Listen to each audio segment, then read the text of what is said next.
Bien, vamos a dar entonces inicio a la clase correspondiente al día de hoy, en la que vamos a abordar fundamentalmente tanto los procedimientos especiales como las modificaciones al procedimiento común.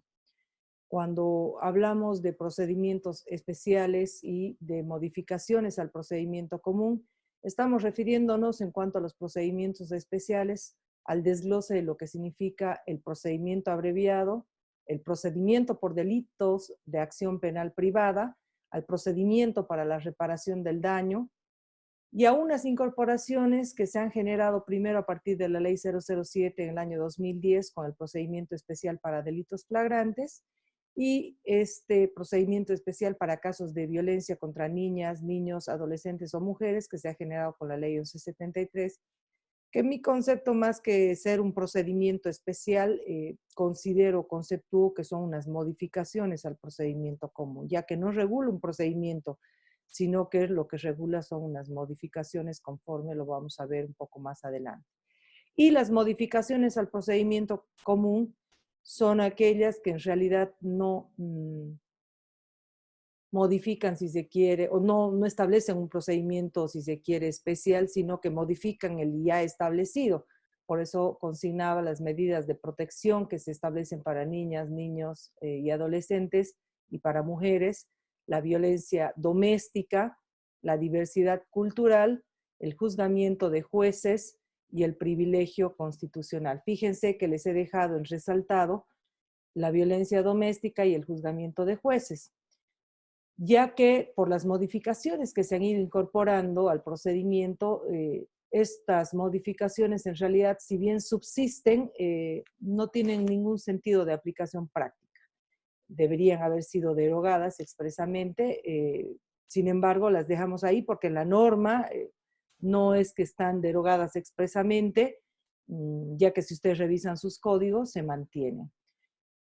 Y vean aquí también, esto un poco lo que les decía, se regulan unas medidas de protección especial que en realidad son, como les decía, en cuanto hace al procedimiento especial para casos de violencia contra niñas, niños, adolescentes o mujeres, que más que una suerte de procedimiento especial, es una modificación al procedimiento común.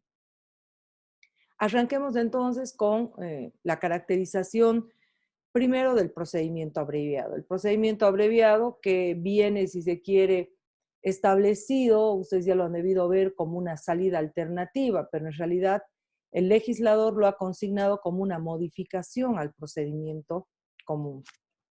El procedimiento abreviado, bajo dicho contexto, nosotros lo hemos rescatado, si se quiere, del sistema anglosajón.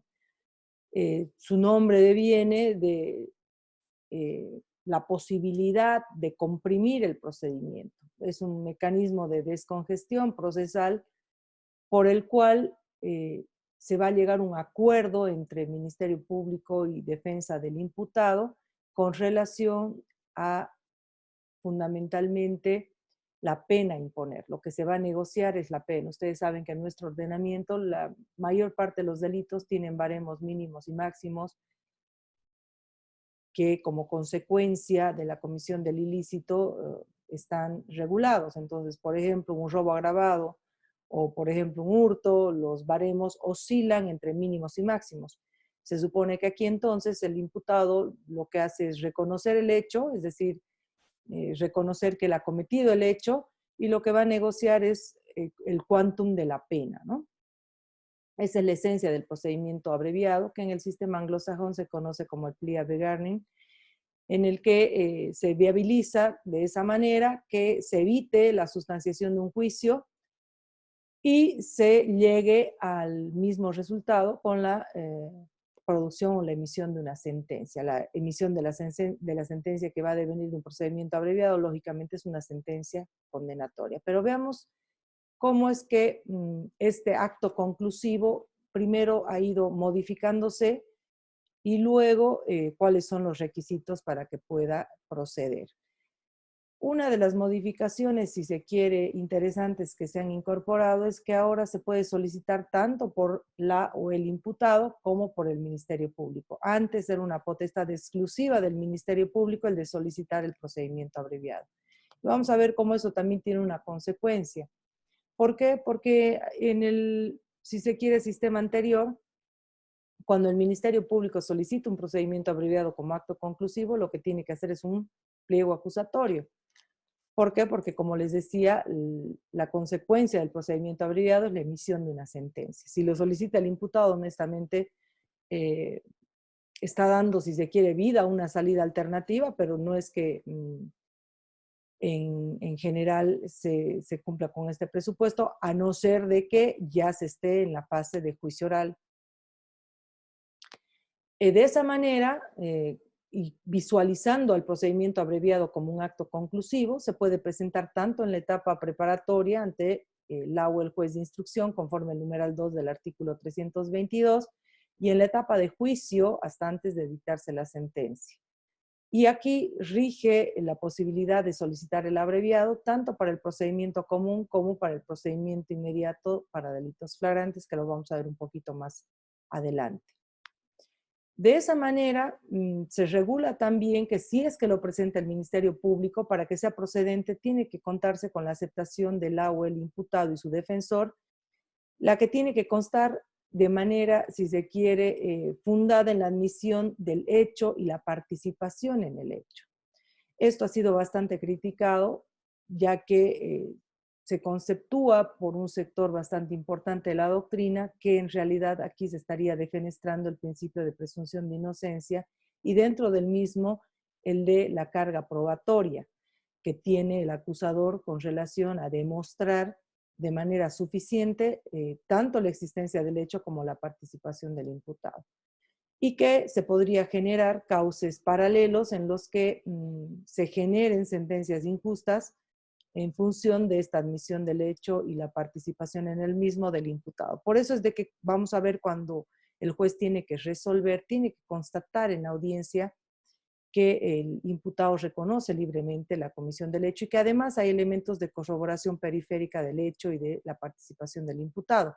Pensemos en un caso en el que comete un delito un joven X y el padre, para evitar que el hijo sea condenado, decide echarse la culpa. Entonces, en ese hecho, en realidad estaría generándose no solamente una injusticia, sino además un cauce de impunidad, ¿no es cierto? Entonces, si bien tiene por base la admisión del hecho y la participación en el mismo, deben haber elementos de corroboración periféricos que acrediten que esto es de esa manera. Ahora bien, pueden ocurrir diversas circunstancias. Por ejemplo, que existan varios imputados en un mismo procedimiento. Pueden haber 5 imputados sometidos. El hecho de que existan pluralidad de imputados no significa que uno de ellos no pueda someterse al procedimiento y otros no. Entonces, el código ha regulado que la existencia de varios imputados en un mismo procedimiento no impide la aplicación del abreviado a alguno de ellos. Puede ser también que la víctima esté en desacuerdo con el Ministerio Público con relación a que se otorgue el procedimiento abreviado.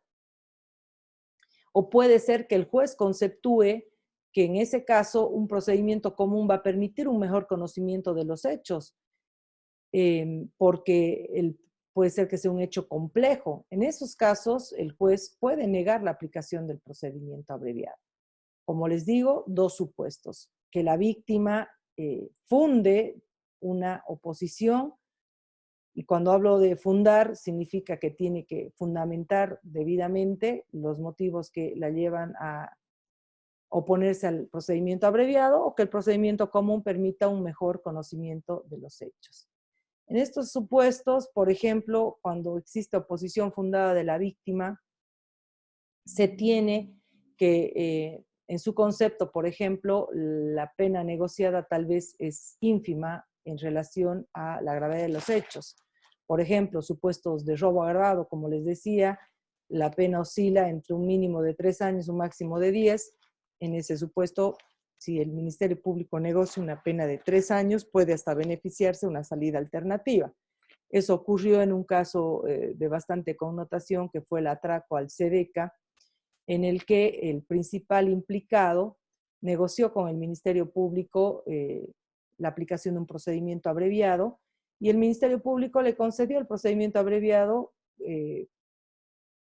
decidiendo solicitar la pena de 3 años al juez, y con esa solicitud el imputado podía viabilizar la aplicación de una suspensión condicional de la pena y, bueno, salir del penal de Morros Blancos.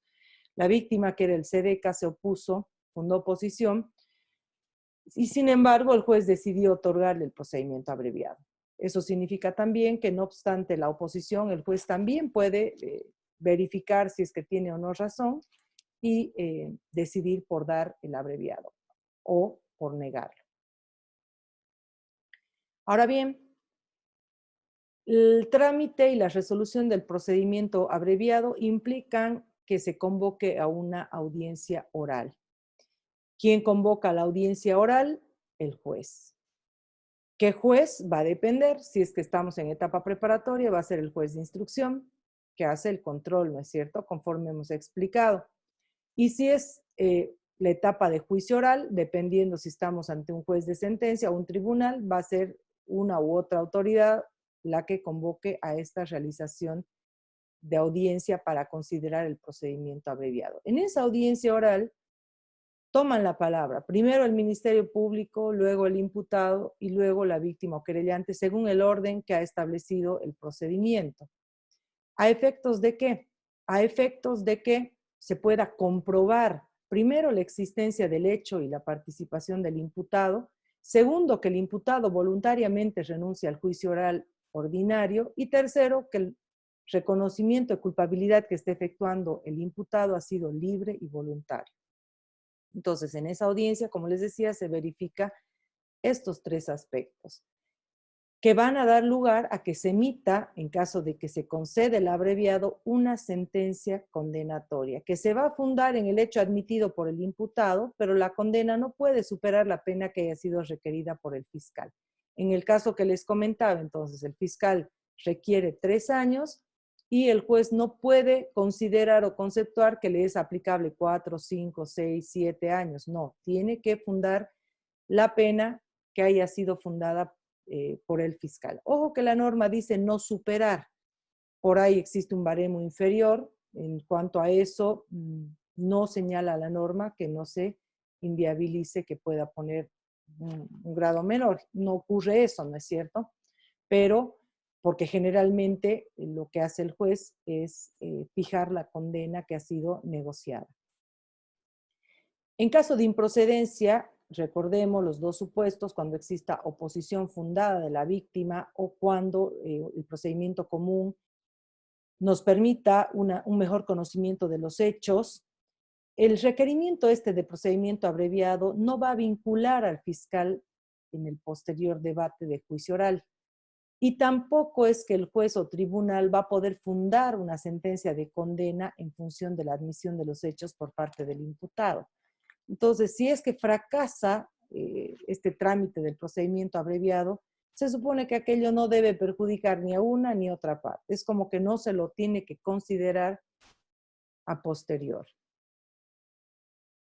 Bien, explicado entonces el procedimiento abreviado, ahora vamos a pasar a explicar el segundo procedimiento especial que está regulado en el procedimiento. Y este es aquel que regula la tramitación de los delitos de acción penal privada. Cuando arrancábamos la materia, decíamos que el código regula en una, si se quiere, mayor extensión el procedimiento común, que es aquel que se genera para los delitos de orden público y aquellos que han quedado como orden público a instancia de parte. Sin embargo,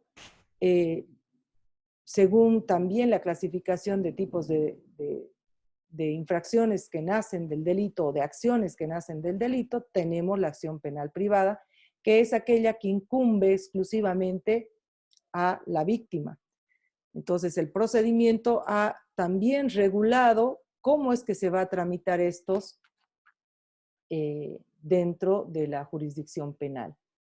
En este procedimiento es importante primero resaltar, no interviene ni el Ministerio Público ni su brazo operativo, que es la policía. En este procedimiento tampoco va a existir etapa preparatoria. Sí puede generarse, si se quiere, una suerte de actos preparatorios de carácter previo al juicio, pero no hay una etapa preparatoria o investigativa en sí. Aquí la acción va a ser ejercitada directa y exclusivamente por la víctima. A efectos de que ustedes puedan comprender la línea de tiempo o de actos o de procedimientos que se generan, vamos a ir describiendo uno por uno los mismos. Además de puntualizar de inicio que quien tiene la competencia funcional para poder tramitar este tipo de procedimientos es el juez de sentencia. El juez de sentencia, que es el juez unipersonal, va a ser entonces el encargado de tramitar los procedimientos por delitos de orden privado. Conforme veíamos, en atención a esta explicación de que no hay etapa preparatoria y de que además la acción penal está delegada exclusivamente a la víctima, se tiene que generalmente la base o el inicio de este procedimiento está en una acusación particular, salvo algo que vamos a ver un poquitito o enseguida, si se quiere, con relación a unos actos preparatorios que se pueden generar también por la víctima, que es precisamente, si es que yo necesito algún tipo de acto preparatorio, acudo igualmente al juez de sentencia para solicitar que lo pueda realizar. De esa manera, el artículo 375, en su parágrafo segundo, regula expresamente que cuando el querellante necesite la realización de un acto preparatorio para la presentación de su querella, solicitará al juez que ordene a la autoridad competente su realización. Entonces, en primer término, el que pretenda acusar por un delito de orden privado, ¿cómo va a hacerlo? A través de una acusación particular, ¿ante quién? Ante el juez de sentencia. Y si necesita realizar algún acto preparatorio de carácter previo a la formulación de esa acusación, igualmente formula el acto preparatorio ante el juez de sentencia. Cuando hay la necesidad de presentar este acto preparatorio, uno debe expresar. Entonces, por ejemplo, cuando ustedes ya vean en la materia de forense, cuando hagan su memorial, lo dirigirán, señor juez de sentencia, y en la suma pondrán solicita acto preparatorio. Se identificarán en la suma y luego pondrán a efectos de poder iniciar el proceso por injuria en contra de fulano de tantos, solicito en calidad de acto preparatorio que pueda requerir a tal medio de comunicación la extensión de tal grabación, por ejemplo. Entonces, una vez que el juez da curso a la tramitación de ese acto preparatorio, oficiará al medio de comunicación, mandarán las grabaciones, ustedes recogerán esas grabaciones y podrán hacer su acusación particular.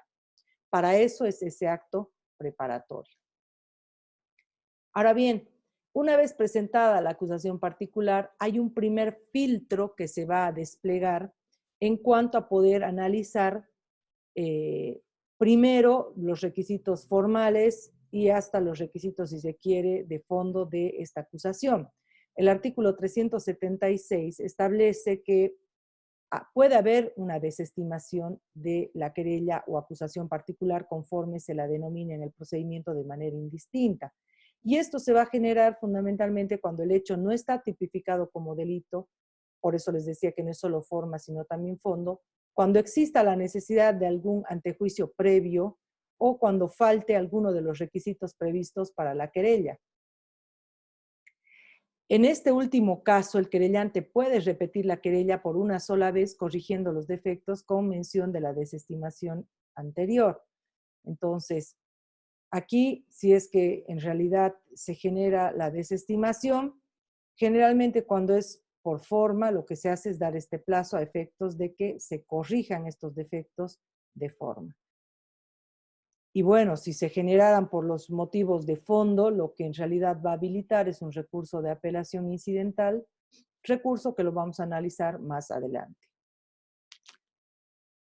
Una vez que está admitida la querella, el juez de sentencia va a convocar una audiencia de conciliación dentro de los 10 días siguientes, a efectos de que, como son delitos de orden particular, debe privilegiarse esta conciliación como un mecanismo también, no solamente de acercamiento de las partes, sino incluso de poder descongestionar igualmente el sistema judicial. Esta conciliación no es, si se quiere, obligatoria, no se puede obligar a las partes a conciliar, por lo que si el imputado decide no asistir, el juez debe decidir seguir con el curso de la audiencia. No genera en realidad un efecto negativo tampoco en el imputado si es que decide no asistir. No se lo puede, reitero, obligar. Yo he visto muchas ocasiones en los que se fundaban en procedimientos de orden privado, incluso peticiones de medidas cautelares porque el imputado no asistió a la conciliación, cuando la misma ley está facultándole a que no lo haga. Quien sí está obligado a asistir es la víctima, porque si no asiste puede darse por decaída su querella, es decir, por abandonada. Ahora bien, la conciliación se puede generar no solamente en esta etapa, sino incluso en cualquier momento o estado posterior del juicio. ¿Por qué? Porque al ser delitos de orden privado, el efecto que va a generar una eventual conciliación a la que arriben las partes va a ser un efecto de extinción de la acción penal. Igualmente, la norma regula la retractación. La retractación se va a generar dentro de lo que son los delitos contra el honor. Entonces, si es que el acusado en audiencia se retracta o se retracta a tiempo de contestar la querella, la acción también se va a extinguir. Aquí lo que se genera, si es que hay una insuficiencia en concepto de la víctima de retractación, es un procedimiento incidental y va a ser el juez el que va a decidir ese incidente. Entonces, yo, por ejemplo, si soy acusada de un delito contra el honor, me retracto en audiencia o a tiempo de contestar la querella y la víctima dice, no, no es suficiente porque esta doctora ha hecho, si se quiere, o ha cometido la acción a través de los medios de comunicación y ahora viene entre cuatro paredes a retractarse, eso no es suficiente. Entonces, reitero, ahí lo que se genera es un incidente y quien va a definir y decidir si la retractación es suficiente es el juez.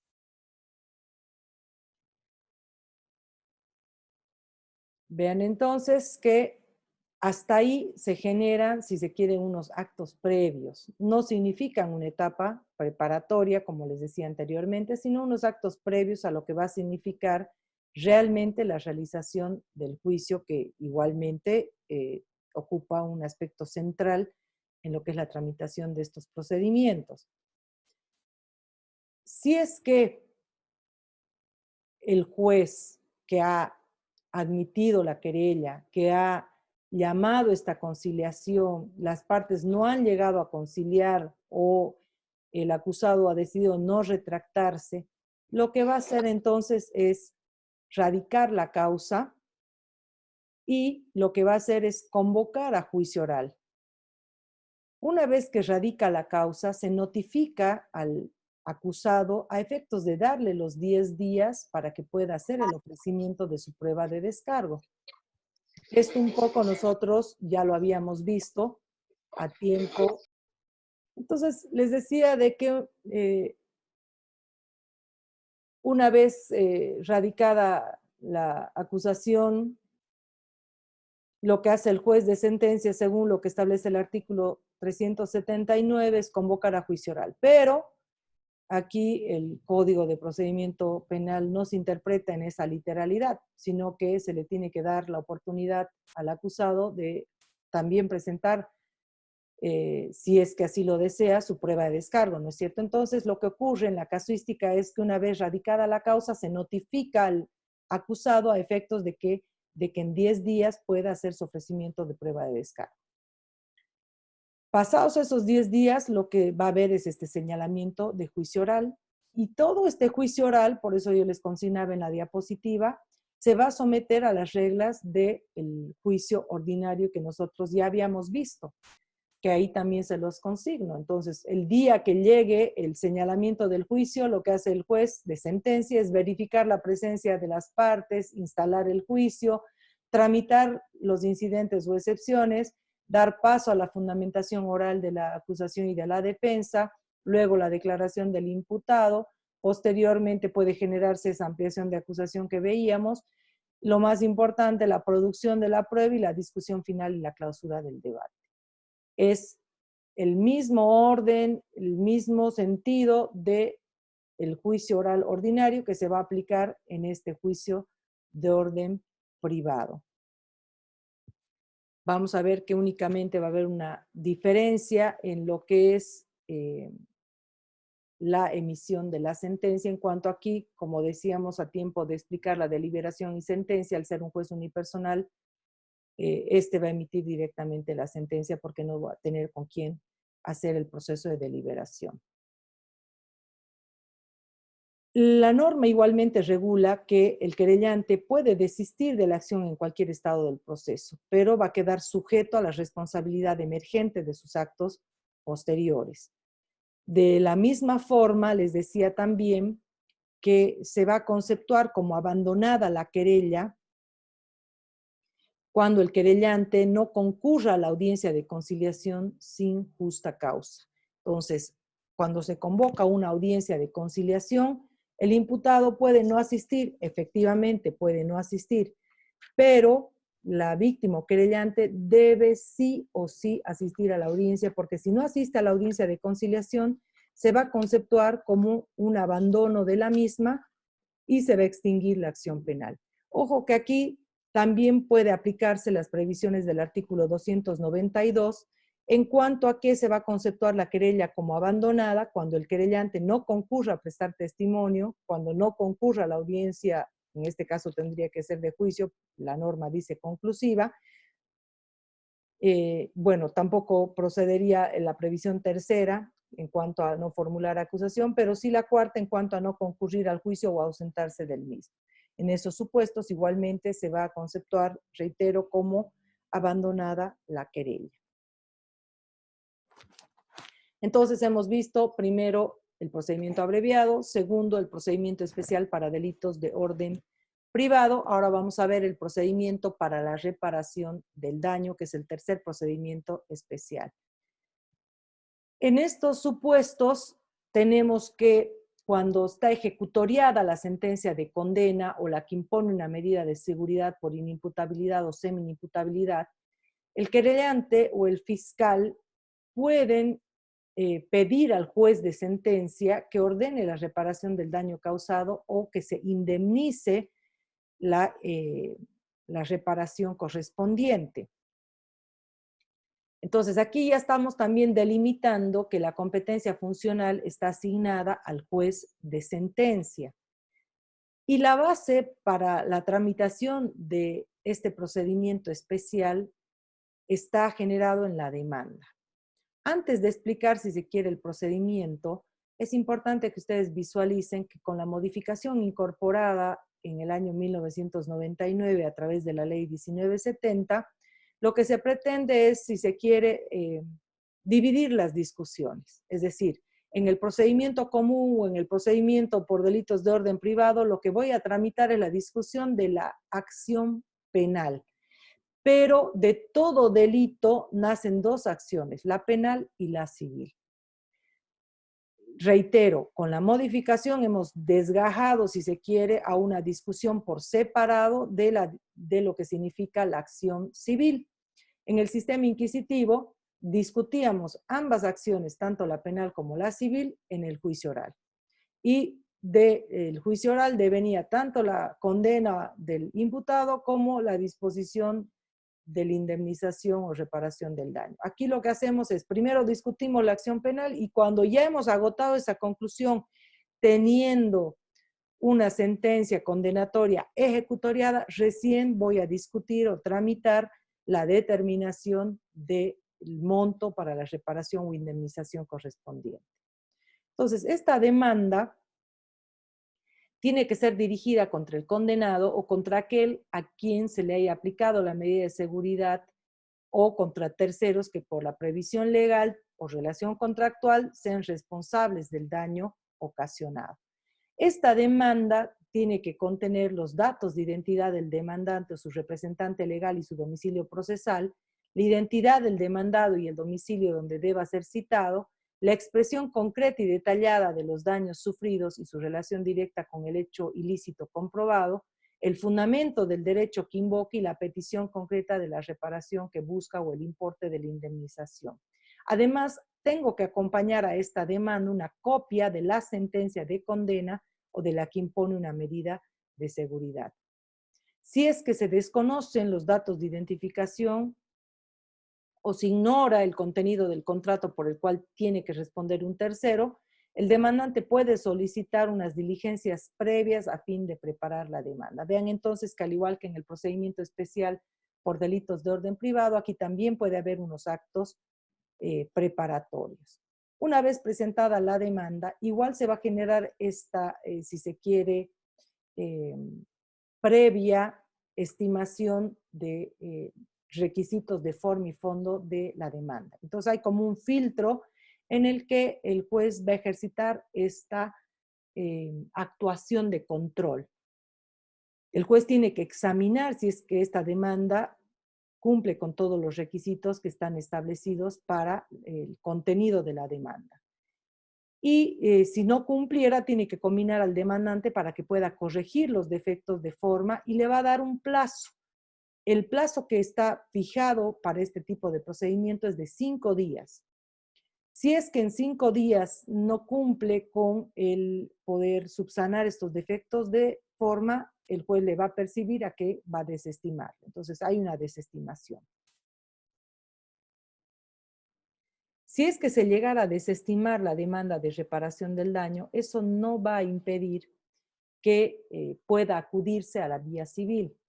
Aquí también es importante que ustedes puedan visualizar de una manera, si se quiere, global, que cuando yo tengo una sentencia condenatoria ejecutoriada, puedo optar para la reparación del daño por acudir a la jurisdicción penal a través de este procedimiento, pero también puedo acudir a la jurisdicción civil a efectos de que se disponga la reparación del daño.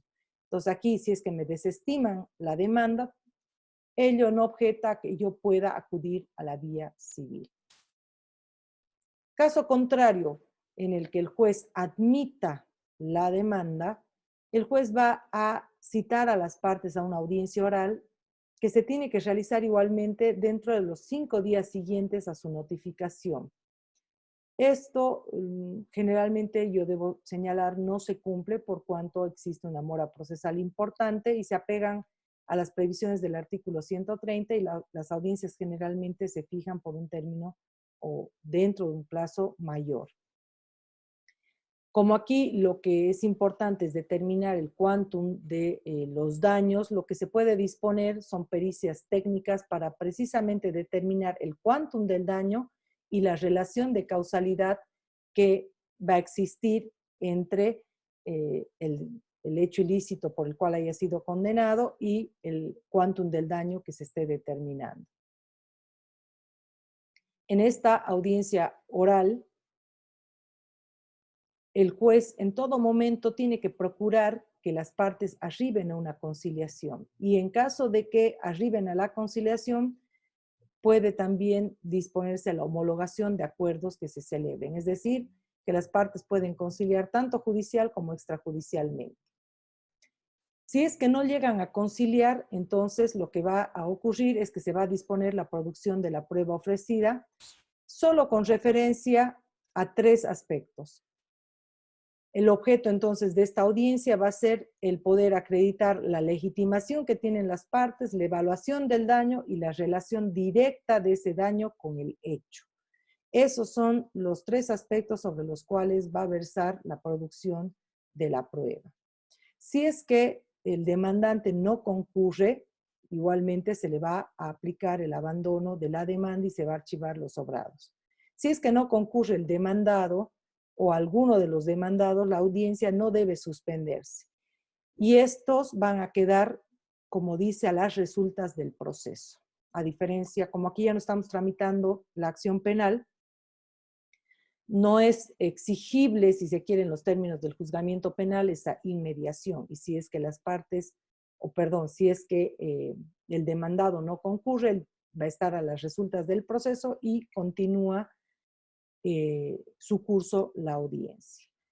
Una vez que se ha tramitado, se va a emitir una resolución y esta resolución puede ser, por una parte, rechazando la demanda, si es que no se llega a aprobar, o en su defecto, reparando los daños con la descripción concreta y detallada y el importe de la indemnización.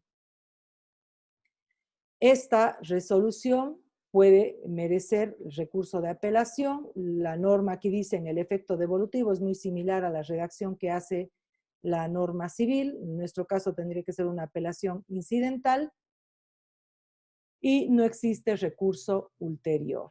Lo que sí, aquí el demandante está eximido de prestar una fianza de resultas, que igualmente es una figura del procedimiento civil.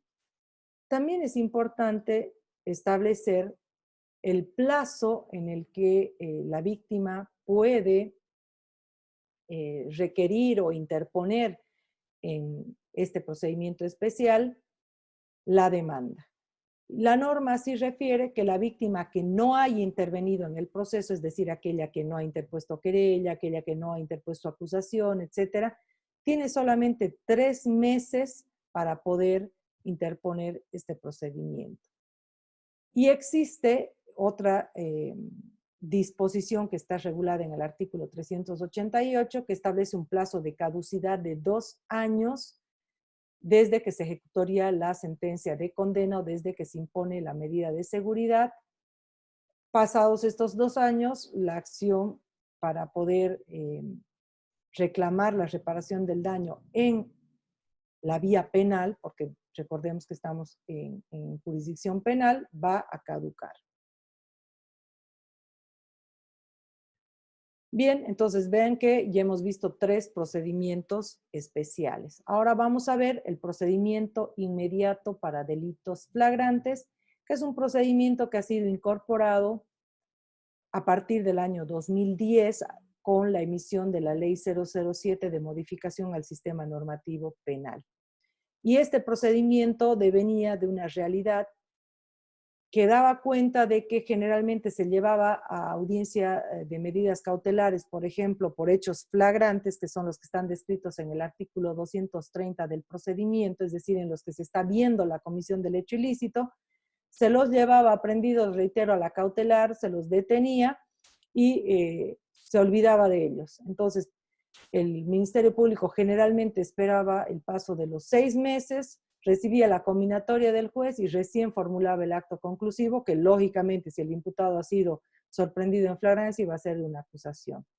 Y se generaba la sustanciación del procedimiento común, señalándose juicios a veces tardíos, y ello genera mora procesal, además un alto índice de detenidos preventivos sin condena en el penal, los que, reitero, en estos casos de flagrancia, lógicamente, en los que ya no va a merecer ningún otro acto de investigación. En esos supuestos han hecho estudios en los que verificaban que además de llevarlo detenido, ya no se hacía ningún otro acto investigativo. Entonces, dada esa realidad, es que se decide modificar, si se quiere, o incorporar más bien este procedimiento especial y hacer que se pueda solicitar en esa audiencia cautelar la autorización de aplicación de un procedimiento especial que se denomina procedimiento especial para delitos flagrantes. Entonces, aquí lo que se hace igualmente es visualizar, si se quiere, estas 2 grandes fases del procedimiento común, pero sobre todo lo que se hace es comprimir. ¿Por qué? Porque esta etapa preparatoria puede comprimirse en realidad a la realización de esta audiencia cautelar, audiencia en la que además se autoriza el procedimiento inmediato para delitos flagrantes, audiencia que conforme vamos a ver puede concluir el mismo procedimiento. Se tiene que el fiscal o Ministerio Público requiere la imputación formal en estos casos de flagrancia y solicita al juez de instrucción la aplicación del procedimiento. Entonces va a haber una audiencia oral. Esta audiencia oral no es otra que la audiencia cautelar, en la que se pueden generar todas esas posibilidades. Puede ser que se requiera una salida alternativa en la misma audiencia, puede ser de que se requieran otros actos de investigación, para lo cual se puede autorizar hasta un máximo de 30 días para realizar actos complementarios. Puede ocurrir que en esa misma audiencia el Ministerio Público acuse caso en el cual el querellante puede adherirse o presentar acusación particular en esa misma audiencia, y en esa audiencia se va a notificar al imputado y se le va a dar 5 días para el ofrecimiento de prueba de descargo. Reitero aquí, la finalidad de esta reforma es la de dar agilidad en estos supuestos de flagrancia en las que no se tienen mayores actos investigativos por desplegar.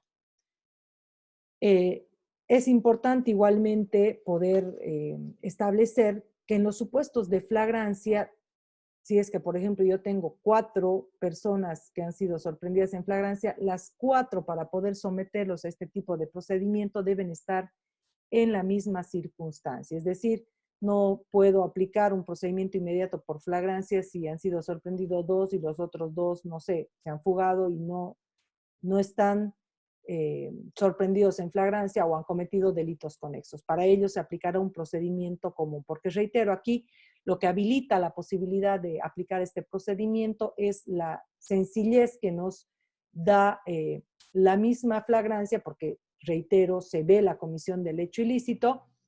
Entonces, desde esa perspectiva es que se autoriza el comprimir, si se quiere, los plazos, el establecer un procedimiento mucho más inmediato conforme dice su nombre.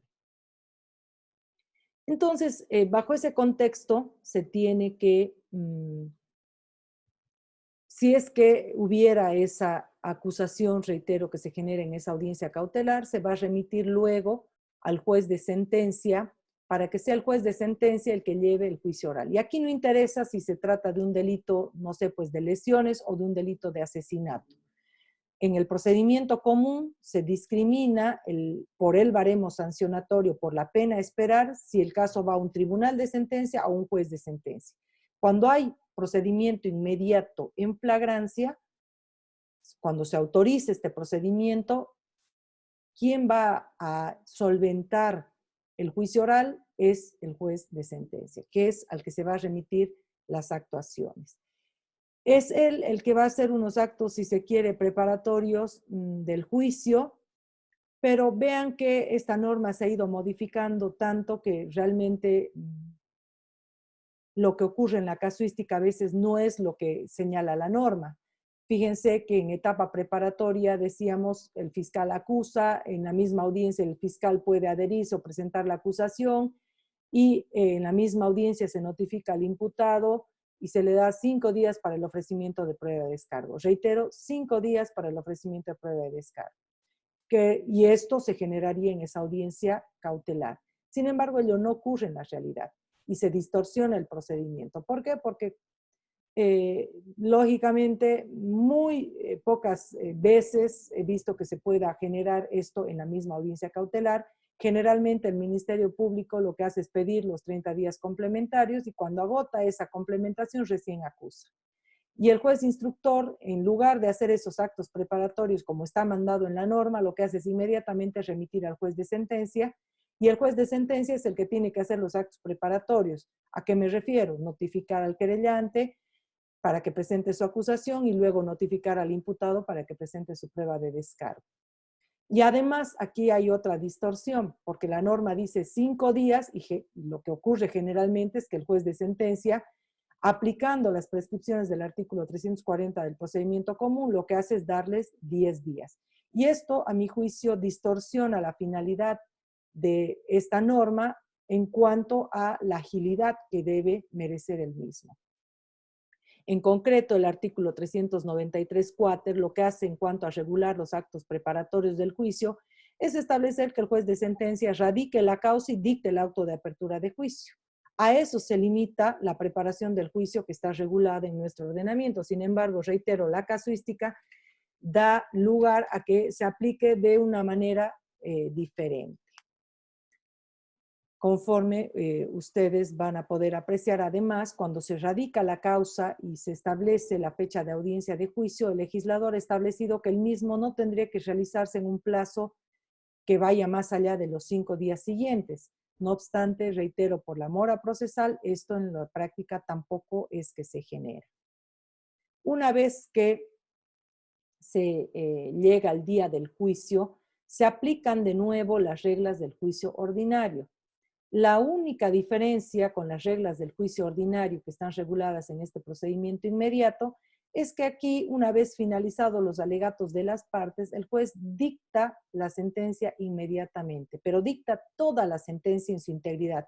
No puede diferir la lectura de fundamentos conforme el procedimiento común para 3 días adelante. Aquí tiene que dar lectura íntegra a toda, pero absolutamente toda la sentencia. Entonces, agotados los 4 procedimientos especiales que hemos visto anteriormente, el Código igualmente ha incorporado en la Ley 1173 este procedimiento especial para casos de violencia contra niñas, niños o adolescentes o mujeres. Como les decía anteriormente, si bien está regulado como un procedimiento especial, no obstante, en los hechos no es en realidad un procedimiento especial, sino que lo que regula son modificaciones al procedimiento común.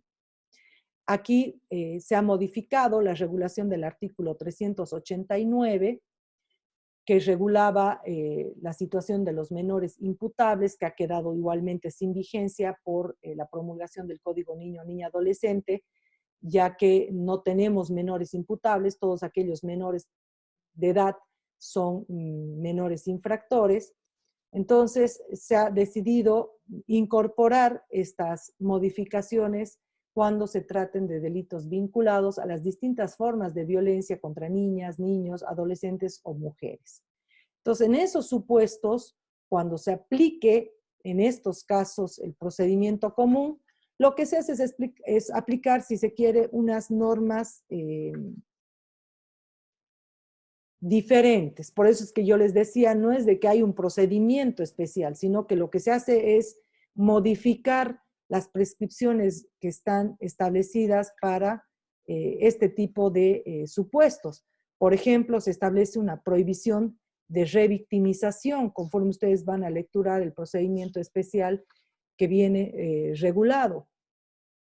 Adicionalmente, también se establece la validez, si se quiere, de los supuestos de certificados médicos y recolección de evidencias, estableciendo concretamente que los certificados que acrediten el estado físico de la víctima, niña, niño, adolescente o mujer que hubiera sufrido una agresión física o sexual, tienen que extenderse en forma inmediata y obligatoria por cualquier profesional de salud perteneciente a institución pública que hubiera efectuado el primer reconocimiento y sin mayor formalidad. En los casos de violencia sexual también establece esta reforma que el personal del sistema público de salud puede recolectar evidencias sin necesidad de requerimiento fiscal. Entonces aquí lo que se hace en realidad es modificar el procedimiento común, porque en casos normales lo que se va a exigir es un requerimiento fiscal para acreditar la legalidad de la obtención. En estos supuestos no. En casos de violencia sexual se establece también igualmente que el personal de salud tiene que aplicar las reglas con relación a la atención preferencial que van a tener las víctimas de violencia sexual y lo que se hace es darles, si se quiere, un tratamiento, si se quiere, especial.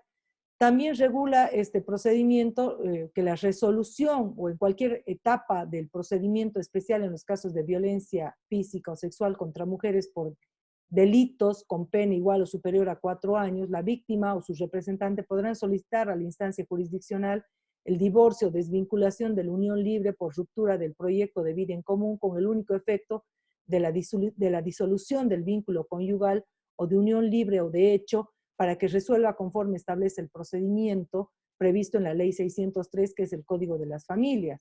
Asimismo, podrá resolver la asistencia familiar, la guarda, la custodia de los hijos hasta tanto sea planteada y resuelta en la jurisdicción correspondiente, con lo que ustedes pueden apreciar nuevamente que en realidad no estamos con un procedimiento netamente especial penal, sino que lo que se hace es regular unas modificaciones que incorporan la posibilidad de que el juez penal se inmiscuya en aspectos de contenido familiar, a efectos de la prontitud en la resolución de ciertos aspectos, como dice la norma en casos de asistencia, guarda, custodia.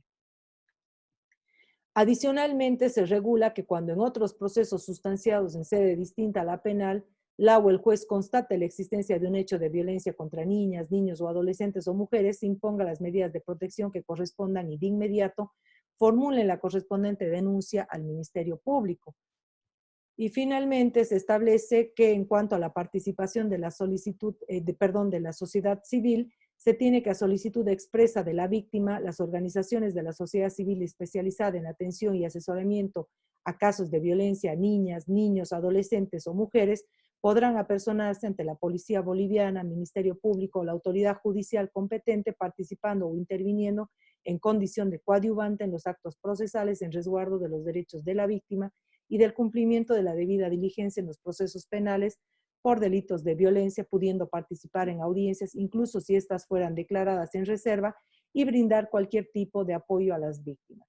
Entonces, vean ustedes que si bien el afán del legislador es bueno, es positivo, por cuanto quiere dar un plus de protección a este grupo vulnerable, no obstante, la lógica de la reforma no guarda una sistematización con lo que signifique realmente la estructuración de un procedimiento especial, sino lo que hace es regular una serie de modificaciones, en realidad, al procedimiento común.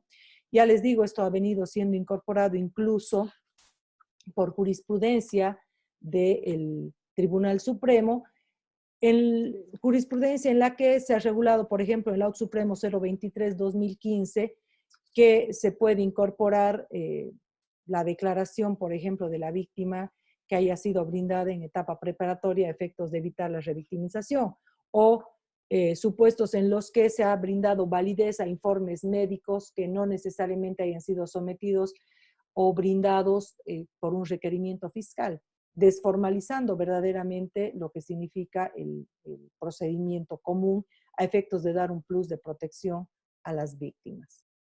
Entonces, estos son los procedimientos especiales. Las modificaciones al procedimiento común que vienen reguladas en el ordenamiento, primero, reitero, se han incorporado estas medidas de protección especial que el legislador ha establecido que tienen una finalidad diferente a la medida cautelar. Además, se ha esforzado en fundamentar de que tienen una finalidad diferente. ¿Cuál es la finalidad de las medidas de protección? El de evitar que el hecho produzca mayores consecuencias, evitar que se cometan nuevos hechos de violencia, reducir la situación de vulnerabilidad de la víctima y otorgarle el auxilio y protección indispensable en resguardo de su integridad. Esas son las finalidades de estas medidas de protección especiales que se van a brindar a niñas o niños o adolescentes y también a mujeres víctimas de violencia. Para niñas, niños o adolescentes, por ejemplo, las medidas que vienen reguladas en el artículo 389 bis son salida o desocupación del domicilio donde habita la víctima, independientemente de la titularidad del bien inmueble, o la prohibición de ingreso al domicilio de la víctima, aunque se trate del domicilio familiar, la prohibición de comunicarse directa o indirectamente y por cualquier medio con la víctima, etc. Son 13 medidas de protección que están reguladas para niñas, niños o adolescentes. Y para mujeres, de la misma manera, tenemos una cápite que contiene 15 medidas de protección, entre las que se dispone incluso la asistencia familiar, el prohibir al agresor acercarse, comunicarse o que despliegue acciones de intimidación, etcétera, en contra de la mujer. Se establece como también medida de protección la restitución de la víctima al domicilio que había abandonado o del cual había sido expulsada. Esto a efectos, reitero, de darle un plus de protección a este sector vulnerable. Se puede aplicar una o se puede aplicar varias medidas de protección a efectos de, reitero, cumplir con la finalidad de las mismas. Estas medidas, en casos de urgencia o de riesgo que merezca la víctima y cuando las circunstancias del caso exijan que se realice de manera inmediata, pueden ser dispuestas por el fiscal o por el servidor policial y luego ser ratificadas, ¿no?, por el control jurisdiccional. En cuanto a lo que significa la duración, estas van a durar mientras subsistan los motivos que las hayan fundado. Y lo paradójico es que supuestos de incumplimiento de las medidas de protección que se hayan dispuesto, se tiene que en audiencia la autoridad jurisdiccional puede disponer la detención preventiva. Entonces, si bien el legislador se esfuerza por establecer que son diferentes a las medidas cautelares, no obstante, la sanción al incumplimiento de las mismas va a devenir como una suerte de revocatoria de medidas sustitutivas y se va a disponer una detención preventiva. Les decía que la violencia doméstica, si bien está, si se quiere, en el código, no voy a decir vigente porque no se aplica, en el artículo 390, que regula que el delito de lesiones cuyo impedimento sea menor a 8 días, la víctima puede optar por ir al procedimiento común o por ir a un procedimiento de violencia. Vean ustedes que eso no tiene aplicación práctica. Ha sido implícitamente derogado por la ley 348. ¿Y por qué digo implícitamente? Porque la derogación la debemos entender, porque no está dispuesta. La norma sigue ahí. Si ustedes ven sus códigos, no es que se lo ha eliminado, no hay una fe de ratas que diga esta ley deroga esta norma, pero no tiene una aplicación práctica. No es artículo 90, como está en la diapositiva, es el artículo 390 que establece los casos de violencia doméstica. No tiene aplicación práctica porque no hay un procedimiento por violencia intrafamiliar. De la misma forma, en cuanto a modificación al procedimiento común, se regula la diversidad cultural. Esto supone que cuando un miembro de un pueblo indígena o comunidad indígena o campesino sea imputado por la comisión de un delito y se lo deba procesar en la jurisdicción ordinaria, el fiscal durante la etapa preparatoria y el juez durante el juicio tienen que ser asistidos por un perito en cuestiones indígenas. Esto por la realidad, vean ustedes que incluso nosotros hemos incorporado el mismo error de prohibición, ¿no es cierto?, dando cuenta de que las personas pueden tener diferencias culturales hasta de conocimiento de la norma. Entonces, antes de dictarse la sentencia, el perito tiene que elaborar un dictamen que permita conocer con mayor profundidad los patrones de comportamientos referenciales del imputado a los efectos de fundamentar, atenuar o extinguir su responsabilidad penal. Este dictamen tiene que ser sustentado oralmente en el debate. Otra modificación al procedimiento común que no tiene ninguna suerte de aplicación práctica es esta con relación a lo que significa el juzgamiento de jueces. Este juzgamiento de jueces en la redacción original reconocía a favor de los jueces la improcedencia de aplicación de medidas cautelares de carácter personal. Sin embargo, eso progresivamente ha ido dejándose sin efecto. Por ejemplo, la ley 007 ha dejado sin efecto esa posibilidad de no aplicar medidas cautelares. Y ha modificado, si se quiere, en contra, no a favor, porque decía que se podía suspender a los jueces a sola imputación. Eso ha sido declarado inconstitucional por la sentencia 0137-2013 del 5 de febrero. Entonces, actualmente la norma que queda vigente es aquella que está en rojo en la diapositiva, que dice los jueces serán juzgados de conformidad al procedimiento común. Listo. Entonces, no es una norma que modifique nada, ¿no es cierto? Si tienen que ser juzgados conforme al procedimiento común, es una norma que igualmente, si bien está ahí en el código, no tiene una vigencia o una modificación conforme dice el título de este capítulo. Finalmente tenemos los privilegios constitucionales de juzgamiento. En estos privilegios constitucionales de juzgamiento, si bien igualmente la norma se ha modificado, porque la norma original da cuenta de unos artículos de la Constitución que ya no rigen, porque era la Constitución anterior a la del 2009, en la actual Constitución sí se reconocen algunos privilegios de juzgamiento, por ejemplo, el que está en el artículo 159, numeral 11, que reconoce a la Cámara de Diputados la facultad de acusar ante la Cámara de Senadores a los miembros del Tribunal Constitucional Plurinacional, del Tribunal Supremo y del Control Administrativo de Justicia por delitos cometidos en el ejercicio de sus funciones. O la que está en el artículo 166 de la Constitución, que igualmente reconoce a la Cámara de Senadores la facultad de juzgar en única instancia a los miembros del Tribunal Constitucional, Tribunal Supremo, Agroambiental, Control Administrativo de Justicia. Y de la misma forma tenemos que, según la ley 044, presidente, vicepresidente, altas autoridades del órgano judicial tienen una tramitación en cuanto a su juzgamiento diferente a la que tenemos todo el resto de personas.